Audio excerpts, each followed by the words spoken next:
The Battle of Midway stands as one of the most studied engagements in naval history, not merely for the tactical decisions made during the battle itself, but for the deeply flawed planning process that preceded it. In May 1942, the Imperial Japanese Navy conducted war games aboard the battleship Yamato to test the operational plan for what would become the Battle of Midway. These games, which should have served as a rigorous examination of the proposed strategy, instead became an exercise in confirmation bias that would contribute to one of the most decisive defeats in Japanese naval history. Understanding what occurred during these war games requires examining the historical context, the actual conduct of the simulations, the interventions that compromised their integrity, and the consequences that followed when reality contradicted the artificially optimistic outcomes the games had produced. By May 1942, Japan had experienced an unbroken string of military successes since the opening of hostilities in December 1941. The attack on Pearl Harbor on December 7, 1941, had damaged or destroyed 8 American battleships and killed over 2,400 personnel, achieving tactical surprise and dealing a severe blow to the United States Pacific Fleet.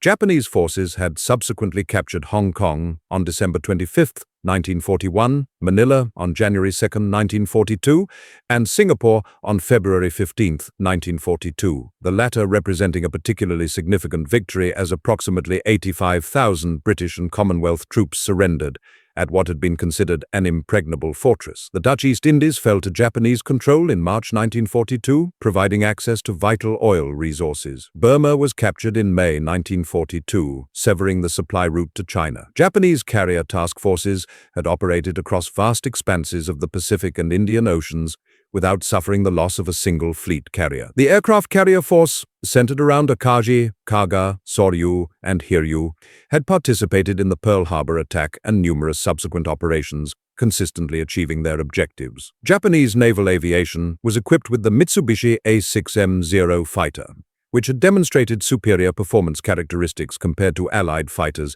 encountered in the first 6 months of the war. This sustained series of victories created what military historians have termed victory disease, a psychological condition affecting military organizations that have experienced prolonged success without significant setbacks. Victory disease manifests as an institutional assumption that success will continue because it has occurred in the past, a reluctance to acknowledge that enemy forces might adapt or improve their capabilities, and a dangerous overconfidence that prevents serious consideration of potential failure. This condition affected Japanese military planning at multiple levels, from junior officers to senior admirals to civilian leadership in Tokyo. The psychological environment created by victory disease would profoundly influence the conduct and interpretation of the Midway War Games. Admiral Isoroku Yamamoto, commander of the Combined Fleet, had conceived the Midway operation as a means to draw the remaining American carrier forces into a decisive battle where they could be destroyed, potentially forcing the United States to negotiate a favorable peace settlement. The strategic logic behind targeting Midway Island,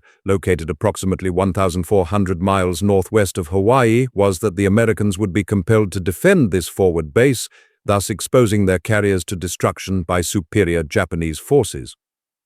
Yamamoto's plan was complex, involving multiple task forces operating across thousands of miles of ocean, including a diversionary attack on the Aleutian Islands to draw American attention northward. The war games to test this operational plan took place over 4 days in early May 1942 aboard Yamato, anchored at Hashirajima in Japan's inland sea. Yamato was the largest battleship ever constructed, displacing approximately 72,000 tons and mounting 9 18-inch main battery guns, making her a powerful symbol of Japanese naval might. The selection of this vessel as the venue for the war games signaled the importance attached to the operation being tested. The games utilized a large-scale table measuring nearly 40 feet across, covered with a gridded representation of the Pacific Ocean showing Midway, Hawaii, and the intervening waters. Wooden blocks represented individual ships and units, with colored markers indicating positions and movements. Combat results were determined by dice rolls according to established damage tables and probability calculations, introducing an element of chance intended to simulate the unpredictability of actual combat. Multiple umpires supervised different aspects of the simulation, calculating fuel consumption, determining the outcomes of engagements, and adjudicating disputes about results. Rear Admiral Matome Ugaki served as the chief umpire, a position of considerable authority in determining how ambiguous results would be interpreted. Ugaki simultaneously served as Yamamoto's chief of staff and had been heavily involved in developing the operational plan being tested, creating an obvious conflict of interest. Approximately 20 senior admirals participated in the war games, along with numerous staff officers. Vice Admiral Chuichi Nagumo, who commanded the carrier strike force, attended the games but reportedly remained quiet throughout much of the proceedings. Nagumo had led the successful Pearl Harbor attack but had been criticized by some officers at Combined Fleet headquarters for not launching a third strike wave and for failing to locate and destroy American carriers that had been at sea during the attack. This criticism created pressure on Nagumo to demonstrate his competence and avoid raising objections that might be perceived as lack of confidence. Vice Admiral Nobutake Kondo, commanding the invasion force that would transport troops to occupy Midway after the carriers had neutralized American defenses, did raise concerns about logistics. Kondo pointed out that Midway was located 1,400 miles from the nearest Japanese base, making resupply of a garrison extremely difficult and leaving it vulnerable to submarine interdiction. If Japanese forces could not maintain reliable logistics to Midway, the entire purpose of capturing the island would be negated. Yamamoto's staff acknowledged these concerns but indicated that the operation had already received approval from higher authority, effectively ending discussion of this fundamental strategic problem. The war games proceeded through their initial phases, with Japanese forces advancing according to schedule and American forces reacting in predictable ways that conformed to Japanese expectations. When dice rolls suggested Japanese losses or setbacks, Ugaki intervened to reduce the severity of the results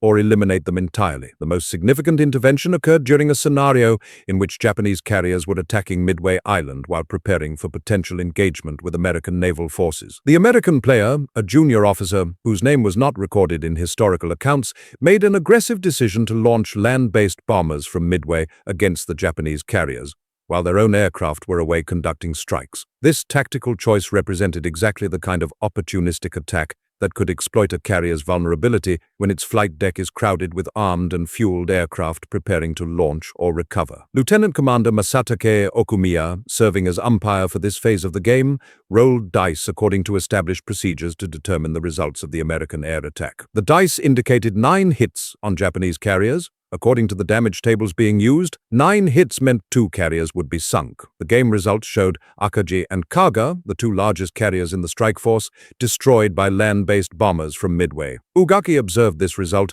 and immediately rejected it as unrealistic. He argued that American forces would not be sufficiently aggressive to launch such an attack, and even if they did, Japanese combat air patrol fighters and anti-aircraft fire would prevent most bombs from hitting their targets. Ugaki overruled the dice roll, reducing the number of hits from 9 to 3. Under this revised result, Kaga was still sunk, but Akagi survived with damage. Okumiya, despite being surprised by this intervention, made no objection. As a lieutenant commander, he lacked the authority to challenge a rear admiral who also served as the Combined Fleet Chief of Staff. Other officers present witnessed this manipulation, but similarly remained silent, recognizing that the war games were not genuinely intended to identify problems, but rather to validate a plan that senior leadership had already approved. The intervention demonstrated that uncomfortable results would not be accepted, and that questioning the plan's assumptions was unwelcome. Later in the war games, during scenarios simulating subsequent operations against New Caledonia and Fiji, Kaga mysteriously reappeared on the game table despite having been sunk earlier in the simulation. No explanation was provided for this resurrection. The umpires had simply decided that losing Kaga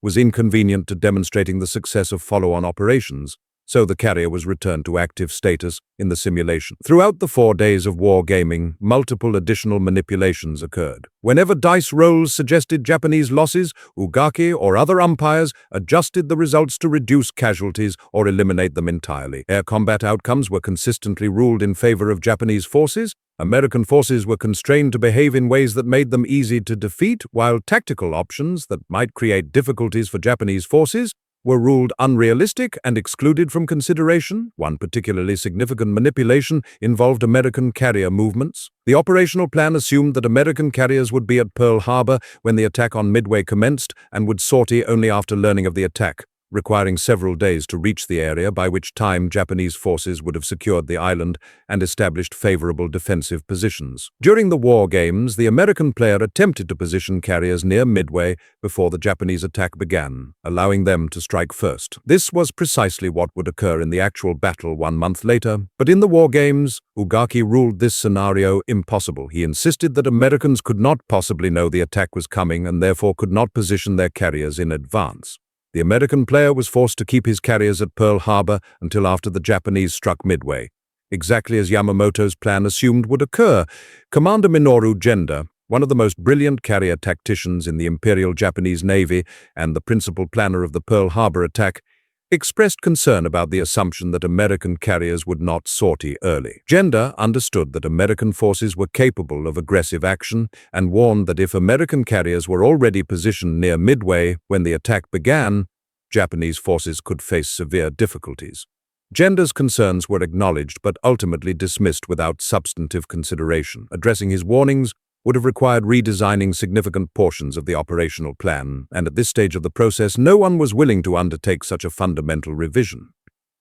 By the conclusion of the 4-day exercise, the war games had confirmed exactly what senior officers wanted confirmed. The Midway operation would succeed, American carriers would be destroyed, and Japan would achieve a decisive victory that would compel the United States to negotiate a favorable peace settlement. Officers departed Yamato confident that the plan was sound and that execution would proceed as simulated. This confidence, however, rested on manipulated results that bore little relationship to the operational realities Japanese forces would actually encounter. The confidence generated by the rigged war games was built on several false premises, the first of which concerned Japanese intelligence capabilities and assumptions about operational security. In reality, American cryptanalysts had achieved significant success in breaking Japanese naval codes, particularly the system designated JN-25. Commander Joseph Rochefort and his team at Station Hypo in Hawaii had been reading portions of Japanese radio traffic since early 1942. By April 1942, they had identified references to a major operation against a target designated by the code letters AF. Rochefort believed AF referred to Midway,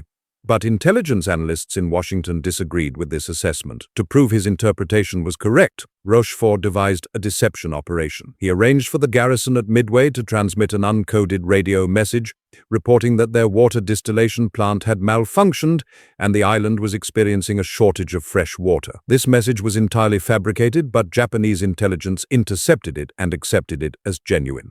2 days later, on May 22, 1942, American codebreakers intercepted a Japanese intelligence report stating that AF was experiencing water shortage problems. This confirmed that AF was indeed Midway. The Americans now knew where the attack would occur and approximately when it would happen.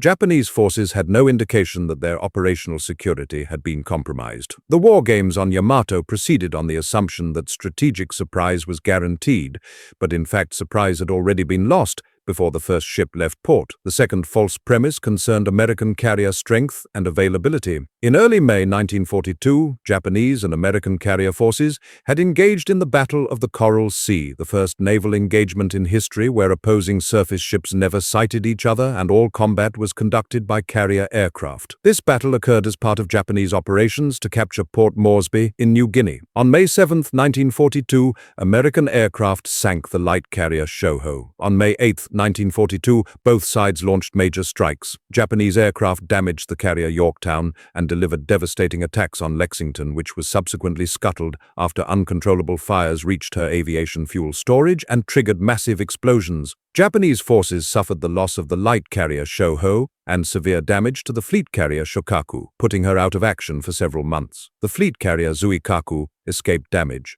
to the ship itself, but suffered such severe aircraft and aircrew losses that she could not participate in the Midway operation despite being physically available. Japanese intelligence assessed both Yorktown and Lexington as sunk. Pilots reported seeing both carriers burning and apparently destroyed. Based on this assessment, Japanese planners believed only 2 American fleet carriers remained operational, Enterprise and Hornet. The Midway operational plan was constructed around the assumption that Japanese forces would face 2 American carriers, a number that Japanese planners believed their 4 carriers could defeat with relative ease.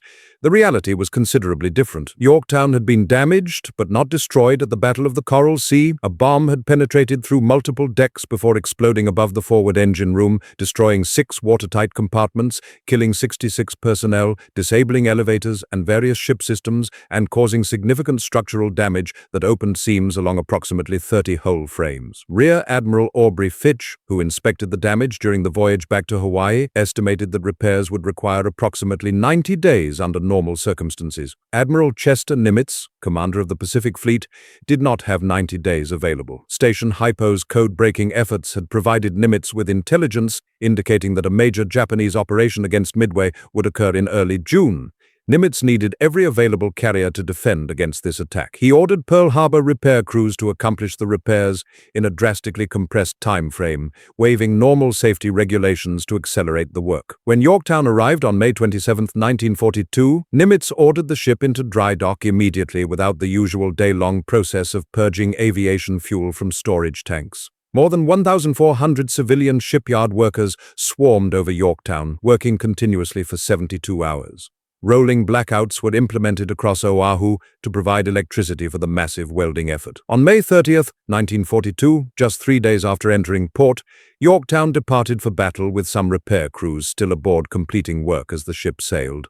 The vessel was not fully repaired to peacetime standards, but it was operationally capable. Japanese forces would face 3 American carriers, not 2. The third false premise concerned timing and American carrier positioning. Yamamoto's plan assumed that American carriers would be at Pearl Harbor when the attack on Midway began and would not sortie until after learning of the attack, requiring several days at maximum speed to reach the battle area. By that time, Japanese forces would have captured Midway and established defensive positions favorable for destroying the American relief force.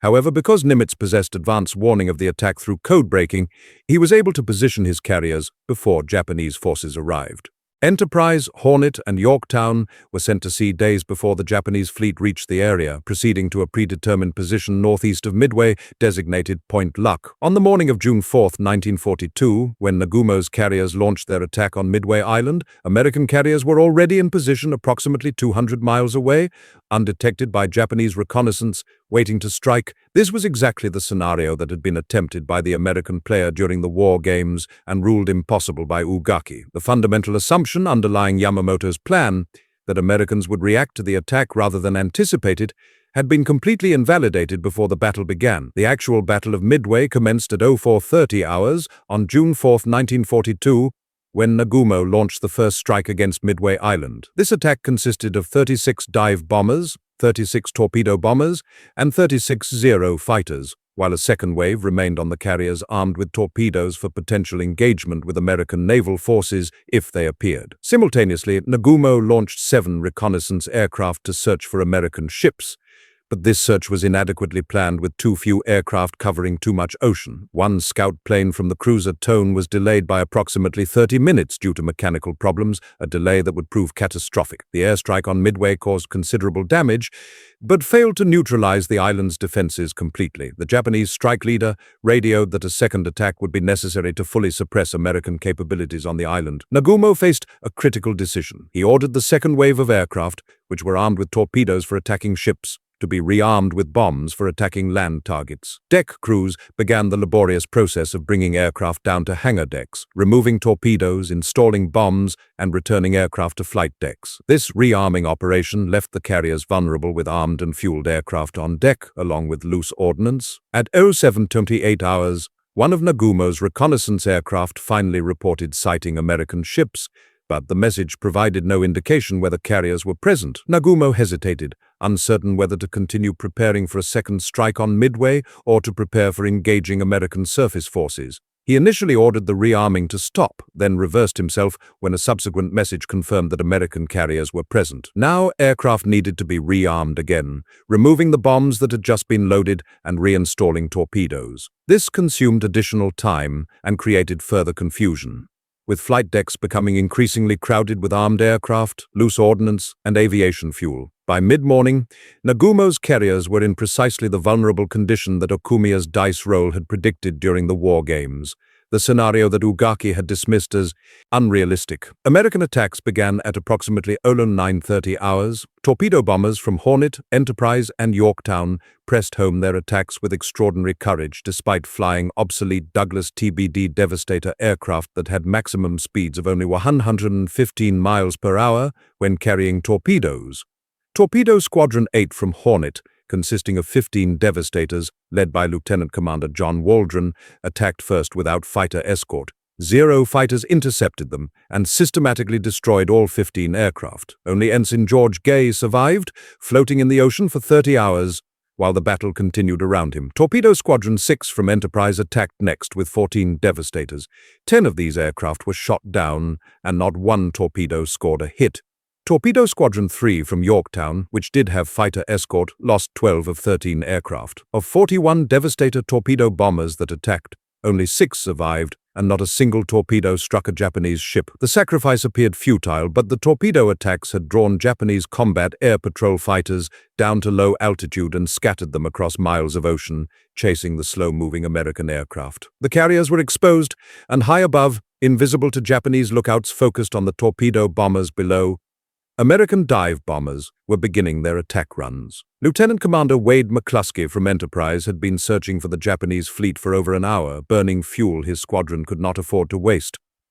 At approximately 1,000 hours, running critically low on fuel and considering turning back, McCluskey spotted the Japanese destroyer Arashi racing northeast to rejoin the fleet after having conducted anti-submarine operations. McCluskey followed the destroyer's wake. At 10:22 hours, McCluskey led 37 Douglas SBD Dauntless dive bombers from Enterprise into steep dives toward Akashi and Kaga.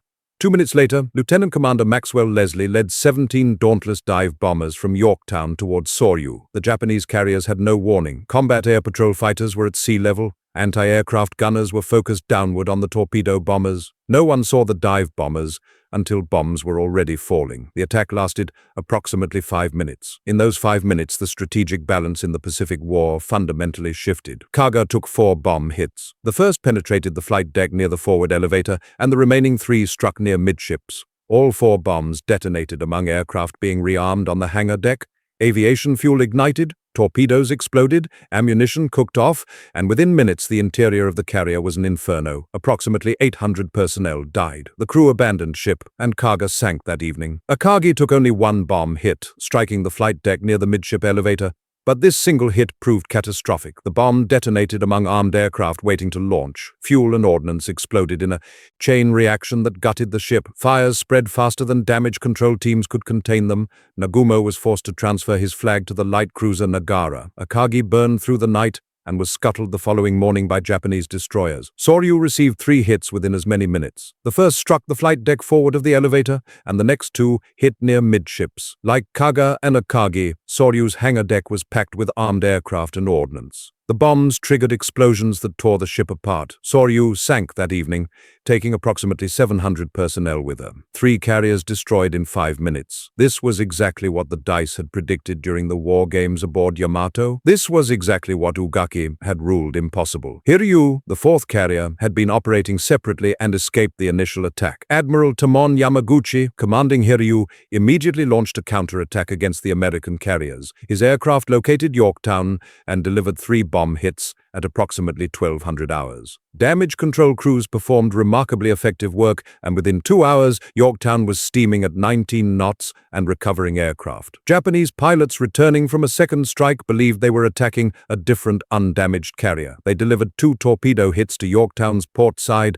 at approximately 14-20 hours. This damage was too severe to control. The ship lost all power and developed a 23-degree list. Captain Elliot Buckmaster ordered the ship abandoned. Later that afternoon, dive bombers from Enterprise located Hiryu and struck her with 4 bombs. Like the other carriers, Hiryu was doomed by fires and induced explosions. She sank the following morning. Admiral Yamaguchi chose to go down with his ship. By the end of June 4, 1942, Japan had lost all 4 carriers that had participated in the Pearl Harbor attack. Approximately 3,000 Japanese sailors and pilots were dead, including many of the most experienced and highly trained aviators in the fleet. The United States lost Yorktown, which was finally sunk by the Japanese submarine I-168 on June 7, 1942, and the destroyer Hamon.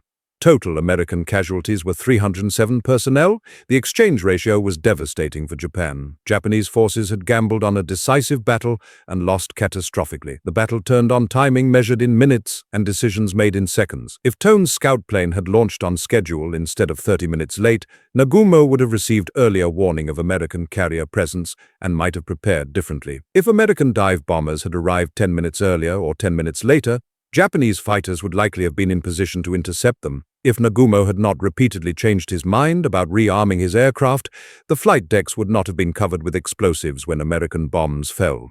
However, the deeper cause of the disaster was the overconfidence built during those 4 days of war games aboard Yamato. Because Ugaki had overruled the dice when they predicted carriers being attacked while rearming aircraft, Japanese planners never seriously considered defensive procedures for that scenario. Because the games assumed Americans would not sortie early, no provisions were made for detecting American carriers before they struck. Because uncomfortable scenarios were dismissed as unrealistic, the Japanese fleet sailed into battle unprepared for exactly the situation they encountered. Japan attempted to conceal the scale of the disaster. Radio Tokyo announced a great victory at Midway, reporting that American forces had been driven back with heavy losses. No mention was made of the 4 lost carriers. Casualty lists were not published. For months, Japanese newspapers reported that Akagi, Kaga, Soryu, and Hiryu remained operational with the fleet. Wounded survivors were quarantined in hospitals with orders not to discuss what had happened. Junior officers who had witnessed the battle were transferred to remote assignments with strict instructions never to mention Midway. The ships were kept on active rosters, listed as deployed but unavailable. When families inquired about crew members who had died, they were informed only that their relatives had fallen in action, with no details provided about location or circumstances. The deception was so thorough that many Japanese citizens did not learn the truth until after the war ended. Even within the military, only senior officers knew the full extent of the defeat. This cover-up served short-term political purposes by preventing damage to public morale and preserving confidence in military leadership, but it prevented the military from learning from its failures. If junior officers did not know what happened at Midway, they could not develop tactics to prevent recurrence. If planners did not acknowledge the defeat, they could not analyze what went wrong. The strategic consequences for Japan were immediate and profound. Japan's entire war strategy had always depended on achieving rapid victory before American industrial capacity could fully mobilize. The plan was to seize a defensive perimeter across the Pacific, fortify it, and make any American counteroffensive so costly that Washington would negotiate a peace settlement, leaving Japan in control of its conquests.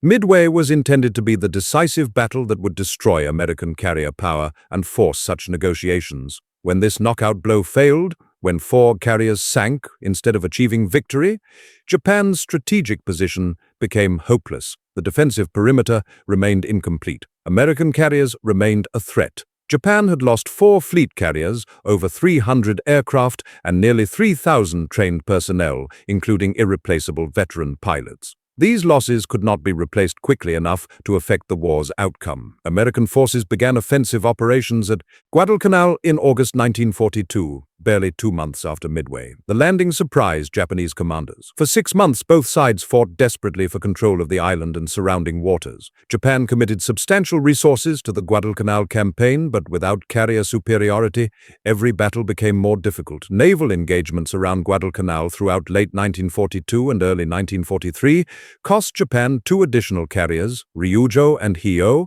along with hundreds more irreplaceable pilots. Meanwhile, American shipyards were launching new carriers at rates Japanese planners had believed impossible.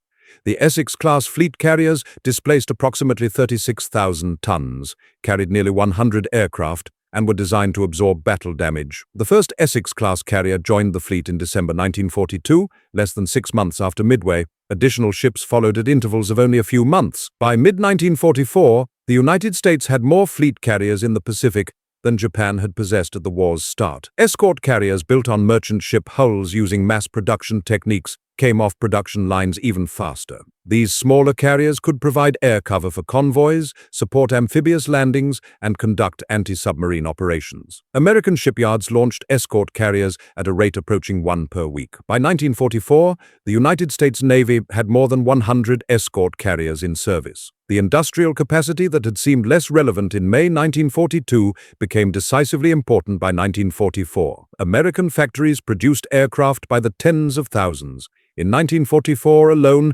American industry manufactured nearly 100,000 aircraft of all types. Training programs graduated new pilots by the hundreds every month. The United States possessed sufficient production capacity that damaged ships were repaired in weeks rather than months. Lost aircraft were replaced faster than they could be shot down, and pilot losses could be made good from an apparently inexhaustible supply of trained aviators. Japan could not match this production rate. The industrial base was smaller, resources were scarcer, and shipyards struggled to complete new carriers against competing demands for steel, labor, and materials. Aircraft factories operated under constant threat of air attack as American bombers reached deeper into Japanese territory. The pilot training program, already strained by combat losses, could not not replace losses quickly enough while maintaining quality standards. By the Battle of the Philippine Sea in June 1944, Japanese carrier air groups were staffed with inexperienced pilots who had little chance against veteran American aviators. The result was a massacre Americans called the Great Marianas Turkey Shoot. Ugaki survived midway.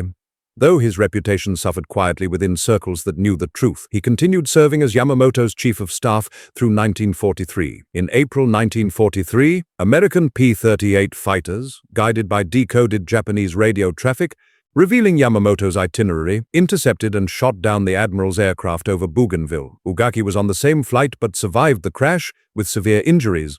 After months of recovery, Ugaki commanded battleship divisions and shore installations. He maintained a detailed diary throughout the war. This diary reveals a man conflicted between loyalty to plans he had helped create and growing awareness that the war was lost. He acknowledged mistakes, but never fully accepted responsibility for the war games that had validated a flawed strategy. On August 15, 1945, Japan surrendered. Emperor Hirohito announced the decision in a radio broadcast heard across the nation. The following day, Ugaki led a final, unauthorized kamikaze mission, flying a bomber toward American ships off Okinawa. He died in this attack, becoming one of the final casualties of the war he had helped prolong through overconfidence and wishful thinking. The story of the rigged war games remained largely hidden for years. Japanese military records were destroyed or classified. Officers who participated either died in combat or maintained silence. The first detailed public account appeared in the 1955 book titled Midway: The Battle That Doomed Japan by Captain Mitsuo Fuchida and Commander Masatake Okumiya. Fuchida had led the air attack on Pearl Harbor and was aboard a Kagi during Midway. Okumiya was the umpire whose dice roll Ugaki had overruled. Their book described the war games in detail, including Ugaki's intervention when the dice predicted disaster. The account shocked readers in both Japan and America, providing evidence that Japan's military leadership had known the plan contained flaws but proceeded regardless. Some historians have subsequently questioned specific details, noting that Fuchida occasionally embellished events in his various accounts. However, the core facts remain undisputed. Ugaki did intervene to reduce predicted Japanese losses.